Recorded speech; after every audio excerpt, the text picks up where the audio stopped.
พี่น้องเมื่อนี้มาฟังข่าวดราม่าแดนเซอร์ระเบียบวาทศิลป์พี่น้องเอ๋ยอุ้ยมีคนมาบูลลี่มีคนมาว่าแดนเซอร์วงระเบียบวาทศิลป์แล้วกับว่าบางคำไม่ได้ว่าเจาะจงไปที่แดนเซอร์บางคำมันกวาดไปถึงคำว่าระเบียบวาทศิลป์ซึ่งว่าคำว่าระเบียบวาทศิลป์ลูกหาว่าศิลป์เข้ายกไม่เข้าเท่าใช่หัวพี่น้องเอ๋ยเสียวชื่อเสียงระเบียบมาเบาบูลลี่เล่นๆหัวบ่ได้เป็นครูบาอาจารย์ ทีมงานหลายคนบ่พอใจลูกหาว่าศิษย์หลายคนบ่พอใจพี่น้องเอ๋ยมันมีแดนเซอร์วงหนึ่งเพิ่นก็ไล่สดเพิ่นก็เว้าไปพี่น้องเอ๋ยใครจะไปจมูกเล็กเหมือนระเบียบวาทศิลป์เนาะว่าฉันว่าลักษณะเหมือนมันสาวสองเพิ่นจริตจักการเพิ่นก็สิออกในจักหน่อยพี่น้องเอ๋ยอีภูมิมึงออกจากไลฟ์สดกูเดี๋ยวนี้ว่าฉันว่านั่นไปดูน้องมิ่งนุ่นว่าฉันว่านะ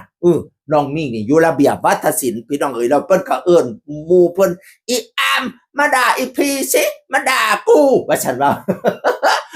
บัดนี้คือสิเป็นคนชื่ออามบ่โพหน้ามากกันว่าที่รักว่าฉันว่าที่รักใครจะไปรูปหล่อเหมือนน้องมิ่งเนาะผู้นั้นก็ถึกใจอีมิ่งระเบียบวัฒนศิลป์ว่าฉันว่านั้นคำว่าระเบียบวัฒนศิลป์น่ะลูกหาว่าศิษย์เพิ่นบ่พอใจปานใดพี่น้องเอ๋ยข่อยสิฟังเสียงข่อยฟังเสียงเอาเด้อข่อยบ่ได้เอาคลิปมาเอาฟังแต่เสียงแต่ที่ใครจะเป็นจมูกเล็กเหมือนระเบียบล่ะคนที่อยู่ระเบียบเขาจมูกเล็กเนาะ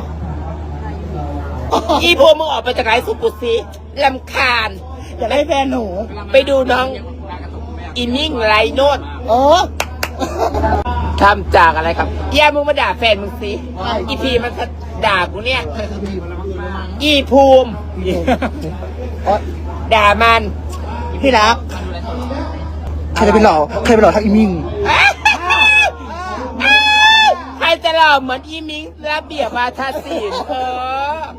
นี่ละพี่น้องเอ๋ยผู้ใดอยากฟังให้ไปเบิ่งที่เพจของบิ้งจิรศักดิ์ระเบียบวาทศิลป์เล่าออกมาแซ่แล้วก็เขียนว่าคืออะไรครับเอาไปพูดอีไร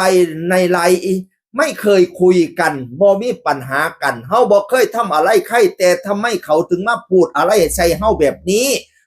ทำไมถึงเป็นแบบนี้ถ้าไม่มีใครส่งมาให้ดูก็ไม่รู้ว่าซั่นมิ่งจิรศักดิ์ระเบียบวาทศิลป์แล้วว่าถึงคนที่ด่าในไลฟ์จะมีคนที่เป็นแฟนเก่าของแฟนมิ่งมันพวกปั้นกันหลายเนาะเป็นแฟนเก่าของแฟนมิ่งเป็นแฟนเก่าของแฟนมิ่งแต่ก็บ่เคยไปยุ่งด้วยเลยอีกอย่างมาพูดถึงชื่อวงอีกด้วยว่าซั่นว่าเราแซ่คุณมิ่งจิรศักดิ์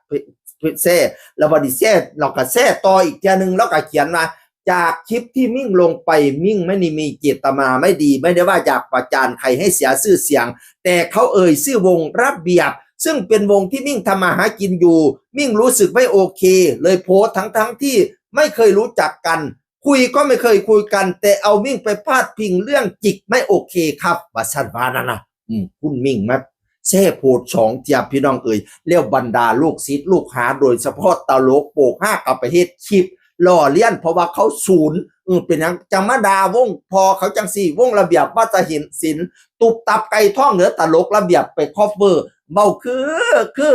อีมิ่งใครจะไปหน้าตาดีมั้งอีมิ่งระเบียบวัฒนศิลป์ระเบียบเขาจมูกเล็กนับว่าซั่นเราเบาดีเสือตุบตับไก่ท่องพี่น้องตลกระเบียบบัดนี้นี่เอมออนตลกกับออกมาเว้าคือกันไปว่าแล้วก็ไปลันท้ายคลิปของน้องมิ่งจิรศักดิ์เราก็บอกว่าเป็นกระเทยต้องรู้จักรักกันยิ่งอยู่วงเดียวกันควรให้เกียรติกันเข้าใจไหมลูกตายไปจะไม่มีใครไปเผาเพราะหน้าตายิ่งเหมือนยมทูตอยู่พะวะบ่รู้แล้วว่าให้ผู้ใดเด้อแล้วว่าให้กระเทยหักกันแห่งอยู่วงการหมอลำน้ำกันอย่าไปหาด่ากันอย่าไปหาบูลลี่กันตุยไปสิบ่มีไผมาเผาแห่งหน้าตาคือยมทูตอยู่